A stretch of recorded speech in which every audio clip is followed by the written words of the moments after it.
Ratnadeep Chaudhary is also with us for a quick update from Guwahati.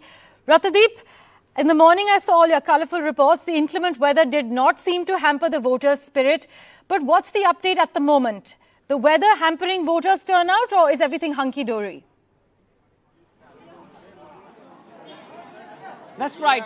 The weather has been inclement. There has been a spell of rain. At this moment, there is no rain, and we are coming to you from the Kharguli locality in Guwahati. This is under the prestigious Guwahati Lok Sabha constituency. Remember, from 2009 onwards, Guwahati has always elected a women MP to the parliament, and this time as well, although there are 8 candidates in the fray, but the fight is between 2 women, 2 debutants. One from the Congress, one from the BJP. So therefore, it is a prestige battle in Guwahati. You can see there are a lot of women in the queue here. People have turned out in large numbers since morning, because although overnight it rained, but in the morning it was drizzling. So people thought that they would rather use this time to come out and vote. We'd like to talk to some of the voters here. Ma'am, are you a first-time voter?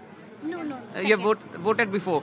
Guwahati is a constituency where, always we have seen women MP go to the parliament. This time there is a fight between 2 women. So how important is this election for the women? You have seen the campaign.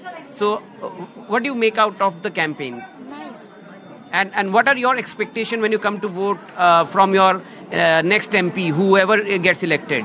Good feelings. What do you want for Guwahati? Nice one. Member will be win.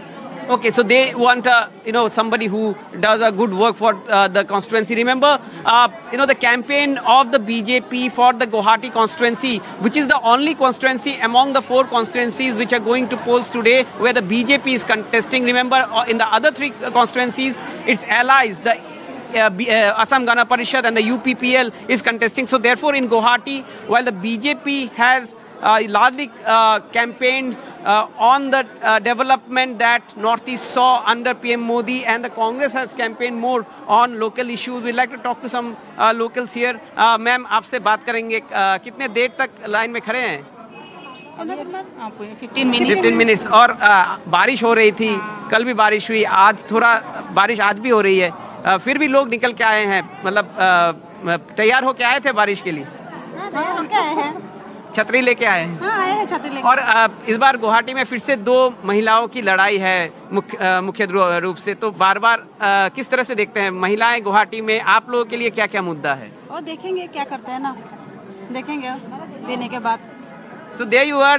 This lady clearly says that we will elect and we will see how our MP performs. In fact, in this last phase of polls here, this is the last phase, because in the 3rd phase, the polling for Assam and entire Northeast actually culminates. There is lot in stake, because in lower Assam you have seats like Barpeta, where you have a key fight between the AGP and the Congress, and Congress's own ally CPIM has put up a candidate. So that is a problem, and this time this is the first election after the last year's delimitation in Assam. So therefore the demographic equations have changed in seats like Barpeta. So many watchers say that might help the BJP. However, one has to also wait out and see what happens in the Muslim heartland, particularly in Dhubri seat, which has over 85% Muslim voters, where Maulana Badruddin Ajmal, the chief of AIUDF, has been the MP since 2009, but facing a tough fight from the Congress and the AGP this time.